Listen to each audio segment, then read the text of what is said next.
नमस्कार साथियों, हिंदी विषय के इस चैनल पर आपका हार्दिक अभिनंदन है। हम पढ़ रहे हैं या सॉल्व कर रहे हैं टेस्ट पेपर।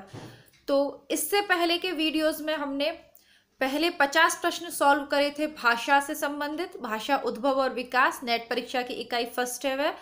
दूसरा आपका आता है हिंदी साहित्य। हिंदी साहित्य के अंतर्गत आदिकाल पहला टॉपिक है, उससे पहले लेखन परंपरा और उसके बाद आदिकाल। तो आदिकाल का एक प्रश्न यानी कि 50 प्रश्न कल हमने सॉल्व कर रहे थे और आज हमारा है टेस्ट पेपर नंबर 3 यानी आदिकाल के जो शेष प्रश्न उस प्रश्न पत्र में हम नहीं देख पाए थे, रह गए थे, वो आगे के जो 50 प्रश्न हैं जो महत्वपूर्ण हैं वह हम इस टेस्ट पेपर में देखेंगे। इसके माध्यम से यानी कि 100 प्रश्न हम कल कर चुके और ये हमारा 101 नंबर का प्रश्न, इसे हम हिंदी साहित्य का मानेंगे। आइए देखते हैं। और जैसा कि मैंने आपको बताया कि यह प्रश्न नेट परीक्षा की दृष्टि से, पीजीटी टीजीटी की दृष्टि से बहुत ही उपयोगी है। विशेषतः जो DSSB के पुराने पेपर हैं, KVS के पुराने पेपर हैं, NVS के पुराने पेपर हैं और जो स्टेट की फर्स्ट ग्रेड सेकंड ग्रेड परीक्षा होती हैं, सेट है, नेट है, जितने भी पुराने प्रश्न पत्र उपलब्ध हो पाते हैं मार्केट में, तो उन सभी के में से जो विशिष्ट क्वेश्चन है जो पूछे जाते हैं उनका संकलन इन अभ्यास पत्रों में मैंने आपके लिए उपलब्ध करवाया है। यदि आपने चैनल पर उपलब्ध हिंदी साहित्य का सरल एवं संक्षिप्त पुस्तक को पूरा पढ़ रखा है तो फिर आप इनको टेस्ट पेपर की तरह लगाइए, यानी रिवीजन वर्क की तरह के आपको वो कितना याद है। और यदि अभी तक आपने नहीं पढ़ा है तो आपने जहां से भी जो भी पढ़ रहा है अभ्यास पत्र के रूप में, प्रैक्टिस सेट के रूप में इसे हल करिए कि कितने प्रश्न एकदम आप सही कर पाते हैं और कहाँ आपको नहीं आ रहे, उसको आप अपनी कॉपी में लिखिए। उसके बाद उस पुस्तक को जाके, आपने अभी तक नहीं देखा है तो देखिए, बहुत ही अच्छी पुस्तक है और बार बार बहुत ही सरल भाषा में लिखी हुई हिंदी साहित्य की बेहतरीन पुस्तक है। वो प्लेलिस्ट में आपको पूरी पुस्तक मिल जाएगी। आइए शुरू करते हैं आज का हमारा पहला प्रश्न। हिंदी साहित्य के इतिहास को कालक्रम के अनुसार सर्वप्रथम किसने विभाजित किया? तो Acharya Ramchandra Shukla, George Grierson, doctor Ramkumar Verma, Hazari Prasad Dwivedi. 1 second का समय लेंगे, थोड़ा सा आप सोचिए इस प्रश्न को। तो इसका सही उत्तर है जॉर्ज ग्रियर्सन। ठीक है, दूसरा प्रश्न देखते हैं। हिंदी साहित्य के इतिहास को कितने कालखंडों में विभाजित किया जाता है? 3, 4, 5, 6। सही उत्तर है 4। आदिकाल, भक्तिकाल, रीतिकाल और मध्यकाल। आचार्य शुक्ल ने भक्तिकाल का समय कब तक निर्धारित किया? यह प्रश्न नेट परीक्षा में भी बार बार पूछा जाता है, साथ ही टीजीटी पीजीटी वालों को तो यह विशेष प्रिय है। 1300 से 1700, 1375 से 1750, 1375 से 1700 और 1305 से 1700। सही उत्तर क्या है? इसका सही उत्तर है ग। 1375 से लेके 1700 तक का जो काल है संवत का, उसको माना है भक्तिकाल शुक्ल जी ने। आदिकाल के साहित्य में रासों का सही अर्थ क्या है? क, रहस्यपरक काव्य, ब, रास अर्थात नृत्यपरक काव्य, वीर काव्य या विविध रसों का मिश्रित काव्य। किसे आप रासो साहित्य की संज्ञा देंगे? आदिकाल में आपने पढ़ा है और इसको आपको पुस्तक पढ़ाते समय मैंने व्याख्यात्मक रूप से आपको समझाया है। इसका सही अर्थ है वीर काव्य। मैंने आपको पहले भी कहा है और दोबारा मैं कह रही हूं कि आप लोग कितने इस टेस्ट पेपर में से सही कर पा रहे हैं, यह आप एक जगह लिखिए ताकि आपको पता चले कि आपकी तैयारी का स्तर क्या है। 105वें नंबर का प्रश्न हम देखेंगे। सिद्ध साहित्य से क्या तात्पर्य है? सिद्धि प्राप्त कवियों द्वारा रचित साहित्य, सिद्ध धर्म का साहित्य, मंत्रों द्वारा सिद्धि प्राप्त करने वाला साहित्य या वज्रयान परंपरा के सिद्धाचार्यों द्वारा रचित साहित्य। सही उत्तर सोचें इसका। वज्रयान परंपरा के सिद्धाचार्यों द्वारा रचित साहित्य। 106 नंबर का प्रश्न देखते हैं। नाथ साहित्य किस काल की रचना है? आदिकाल, भक्तिकाल, रीतिकाल, आधुनिक काल। बहुत ही सरल प्रश्न है क्योंकि हम आदिकाल पढ़ ही रहे हैं, तो यह आदिकाल की रचना है। सिद्ध, नाथ, ये सभी जो है सिद्ध आदिकाल के अंतर्गत आते हैं। अब हमारा 107वें नंबर का प्रश्न है। हिंदी साहित्य के आदिकाल को अपभ्रंश काल किसने कहा? डॉक्टर धीरेन्द्र वर्मा, चंद्रधर शर्मा गुलेरी, केवल क और ख दोनों। सोचिए, तो क और ख दोनों डॉक्टर धीरेन्द्र वर्मा प्लस चंद्रधर शर्मा गुलेरी जी दोनों ने ही हिंदी साहित्य के आदिकाल को अपभ्रंश काल कहा है।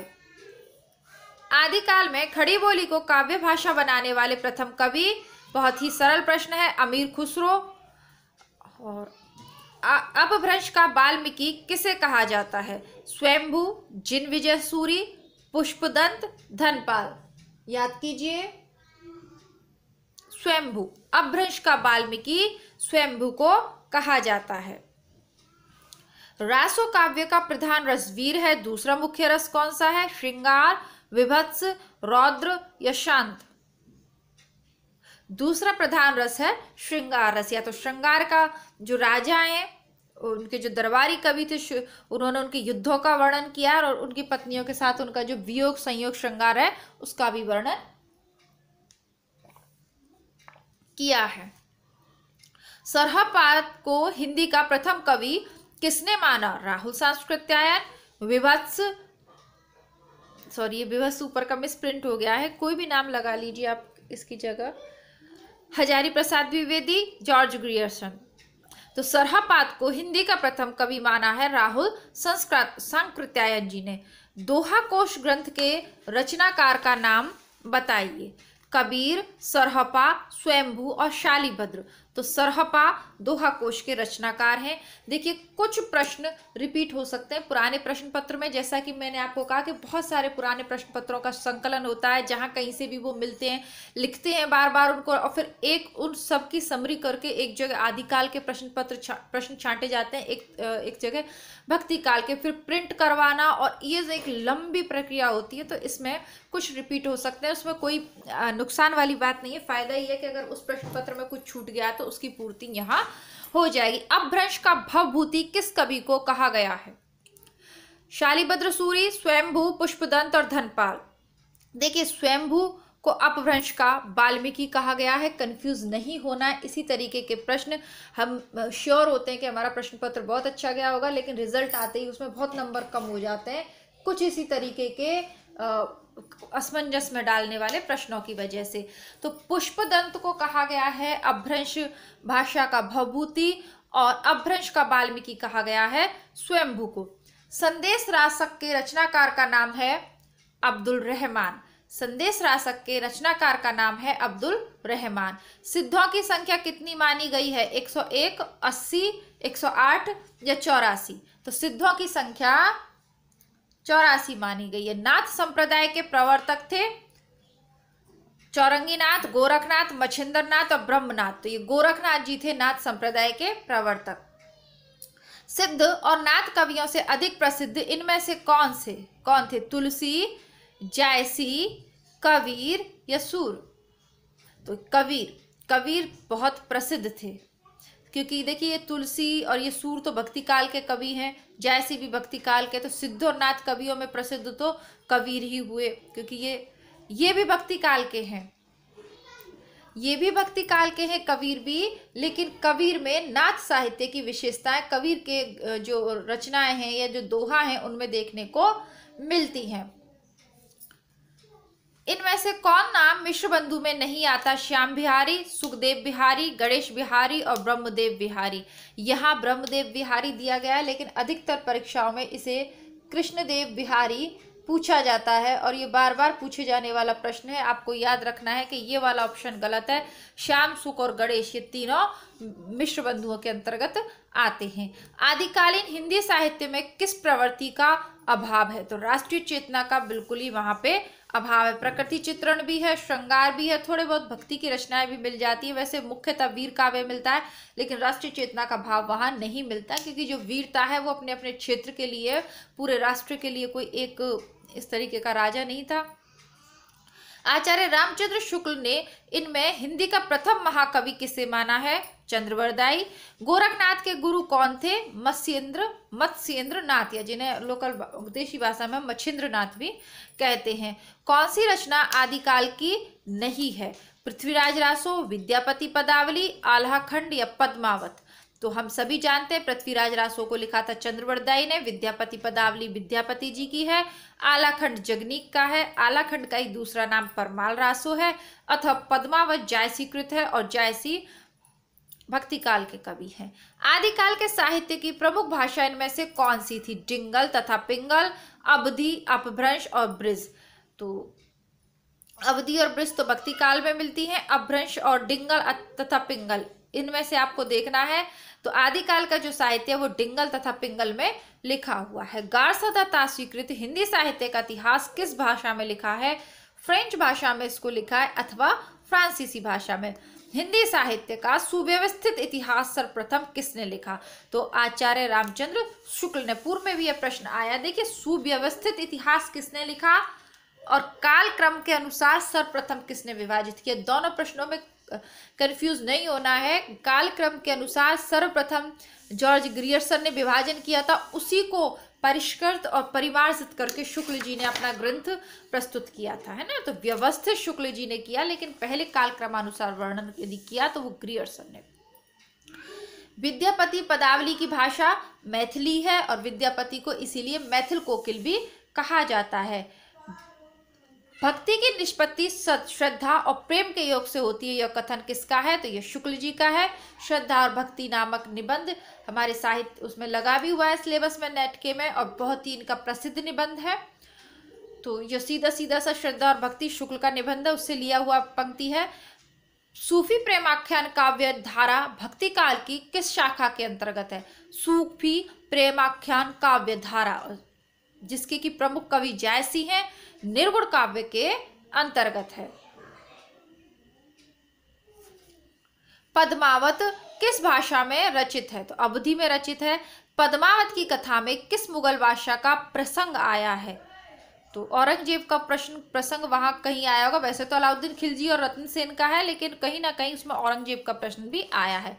सूफी काव्य धारा को किसने प्रेमाश्रय शाखा कहा है? तो रामचंद्र शुक्ल और डॉक्टर रामविलास शर्मा।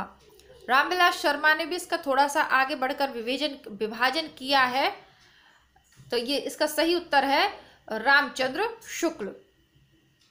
हिंदी भक्ति साहित्य की मुख्य काव्य धाराएं कितनी है? हिंदी भक्ति धारा की तो ये 4 हैं: राम काव्य, कृष्ण काव्य, सगुण धारा और निर्गुण धारा। सगुण धारा में राम काव्य, निर्गुण में और ज्ञानाश्रयी और प्रेमाश्रयी शाखा, इस तरीके से ये 4 हैं। और बाकी मुख्यतः तो 2 हैं, सगुण धारा और निर्गुण धारा। ठीक है, इसको देखिए मैं आपको चेक करके बताती हूँ, क्योंकि इसके दोनों उत्तर सही हैं। ये भी हो सकता है, ये भी हो सकता है। प्रश्न को पूछने का जो तरीका है वो यहाँ पे सही तरीके से नहीं लिखा है, तो इसको मैं आपको चेक करके बताऊंगी। यहाँ पे लिख देती हूँ मैं चेक। और एक और प्रश्न था, याद आ गया है मुझे, अभी बता देती हूँ। कल के पेपर में ये था, जयमयक चंद्रिका की रचना किस कवि ने की? तो इसका सही उत्तर मधुकर कवि ही है। लेकिन जैसा मैंने कहा कि एकदम से कभी कभी माइंड में नहीं आता, एकदम से तात्पर्य मेरा है कि वो प्रश्न जिसको पढ़ते ही उसका उत्तर एकदम से माइंड में क्लिक नहीं होता, उसको मैं दोबारा चेक कर लेती हूँ। तो इसका बिल्कुल सही आंसर मधुकर कवि ही है जो इसमें दिया हुआ है। बाकी इसको मैं आपको चेक करूंगी एकदम से, क्योंकि मुख्य तो सगुण और निर्गुण 2 ही हैं। ठीक है, और सगुण बट गई है राम भक्ति में और कृष्ण भक्ति में, और निर्गुण बट गई है ज्ञानाश्रय में और प्रेमाश्रय में। उस हिसाब से मुख्य काव्य धारा तो 2 ही हुई, लेकिन इसमें उत्तर 4 दे रखा है। तो इसको थोड़ा सा मैं चेक कर लूँगी, क्योंकि जिस वक्त बहुत सारी चीज़ें दिमाग में चलती रहती हैं तो कभी कभी मिस प्रिंट भी हो जाता है, और फिर सारी भरड़ी कितने भी ध्यान से चेक करो, लेकिन सब चीज़ें कंप्यूटर या उससे टाइप होना कई बार चेक करने में मिस प्रिंट की प्रॉब्लम हो जाती है। तो इसको मैं चेक कर लूँगी। बाकी सही उत्तर इसका 2 ही है। ज्ञानाश्रय काव्य धारा में इनमें से किस वर्ग के कवि आते हैं? तो ज्ञानाश्रय में आते हैं संत कवि, जैसे कि कबीर, दादू, ये सब ज्ञानाश्रय में आते हैं। भक्ति आंदोलन का आरंभ भारत के किस भाग में हुआ? तो दक्षिण भारत में भक्ति आंदोलन का प्रारंभ हुआ, जैसा कि प्रसिद्ध पंक्ति है, भक्ति उपजी द्राविड़ी लाए रामानंद। तो उसको उत्तर भारत में लाए थे रामानंद जी। जायसी ने 12 मासा में किसके विरह का वर्णन किया है? नागमती के विरह का वर्णन किया। नेट परीक्षा के सिलेबस में नागमती वियोग खंड लगा हुआ भी है, तो इसको उससे भी आप याद कर सकते हैं। देखिए यूपी टीजीटी पीजीटी की बात करूँ या ये एनवीएस केवीएस ट्रिपल एसबी, इनका जो सिलेबस है पीजीटी परीक्षा का, अगर आप नेट परीक्षा का सिलेबस को ढंग से जो उसमें दिया हुआ है ना कविताओं वाला इकाई 5, उसमें कौन सी कविता किस कवि की है, ये भी अगर आप रट लेते हो ना, तो DSSB में तो नेट की जो वर्तमान सिलेबस है चैनल पे उपलब्ध है, आप देख लीजिए। नेट परीक्षा की तैयारी प्लेलिस्ट बनी हुई है, उसमें उस सिलेबस को भी रट लो ना आप। उपन्यास दिए हुए हैं कि ये गोदान उपन्यास प्रेमचंद का, देवरानी जेठानी इसका, परीक्षा गुरु इसका, तो उनको भी अगर आप लेखक और रचनाओं को याद कर लो ना, तो DSSB में और ये जो केंद्र वाले जो पेपर है इनमें 8 से 10 प्रश्न तो आपके नेट परीक्षा का सिलेबस ही रटने से सही हो जाएंगे। मैं मजाक नहीं कर रही हूँ, तो पुराने पेपर में आपको सॉल्व करवाती हूँ तो मुझे बड़ी हंसी आती है कि वो नेट परीक्षा में स्पष्ट उल्लेख दे रखा है, विशेषतः कविताएं, कौन सी कविता किस कवि की है। चलिए आगे बढ़ते हैं। कबीर के गुरु का क्या नाम था? रामानंद। ईसवी सन में कितने वर्ष जोड़ने पर संवत बनता है? 57 वर्ष यदि हम जोड़ देते हैं तो संवत बन जाता है, और संवत में से 57 घटा देते हैं तो ईसवी सन बन जाता है। हरडे वाणी किसकी रचनाओं का संग्रह है? दादू दयाल का। चित्रावली के रचनाकार कौन है? उस्मान। निर्गुण भक्ति काव्य में किस तत्व की प्रधानता है? तो ज्ञान तत्व की प्रधानता है निर्गुण भक्ति काव्य में। 141वें नंबर का प्रश्न देखते हैं। जायसी ने अपनी किस रचना में सूफी सिद्धांतों का वर्णन किया है? अखरावट में। आखिरी कलाम में मृत्यु का वर्णन है। पद्मावत आप सभी जानते हैं, और मसला नामा में मुझे पता ही नहीं है, इस पर कोई मुद्दा विशेष होगा, मसला कोई। अखरावट में सूफी सिद्धांतों का वर्णन है। कौन सी रचना जायसी की नहीं है? तो मृगावत अखरावट है। आखिरी कलाम है। पद्मावती है। मृगावती नहीं है, क्योंकि मृग क्या करते हैं? मृग तो वन में कौतुक करते हैं, वन कुतुवन, तो कौतुक करते हैं वन में कौन? मृग। तो मृगावती किसकी होगी? मृग आवती वन में, तो कुतुवन। तो किसी भी तरीके से याद कर लीजिए। गुरु नानक देव की रचनाएं किस ग्रंथ में संकलित है? ग्रंथ साहिब में। ग्रंथ साहिब में संकलित है, कंफ्यूज नहीं होना है। नानक ग्रंथावली में नहीं है, बल्कि ग्रंथ साहिब, गुरु ग्रंथ साहिब, इसको और उसमें लिख लीजिए या गुरु और लगा लीजिए, अच्छे से याद है, गुरु ग्रंथ साहिब में। कबीर की साखी किस छंद में? दोहा। गुरु नानक देव किस पंथ के प्रवर्तक थे? नानक पंथ के प्रवर्तक थे। विष्णुई संप्रदाय की स्थापना जम्भूजी ने की है। जीके का भी प्रश्न है। नानक देव की रचनाओं का संकलन किसने किया है? गुरु अंगद ने, याद रखिएगा। मीराबाई के गुरु का नाम रैदास। रैदास की पत्नी लोना। तुलसी का जन्म बांदा जिले के किस ग्राम में हुआ? राजापुर नामक ग्राम में हुआ। देखिए जो भक्ति काल है, इसका हिस्ट्री में भी अपना विशेष एक योगदान है, तो इसके जो प्रश्न है ना, उनके विषय में जीके के प्रश्न पत्र में भी काफी प्रश्न पूछे जाते हैं। और जो लोग जीके की तैयारी करते हैं उन्हें भी हिंदी की ये जो भक्ति काल है इसको याद करना पड़ता है ना। तो इस प्रकार 17-18 मिनट के इस वीडियो में हमने हिंदी के 50 प्रश्न देखे आदिकाल के।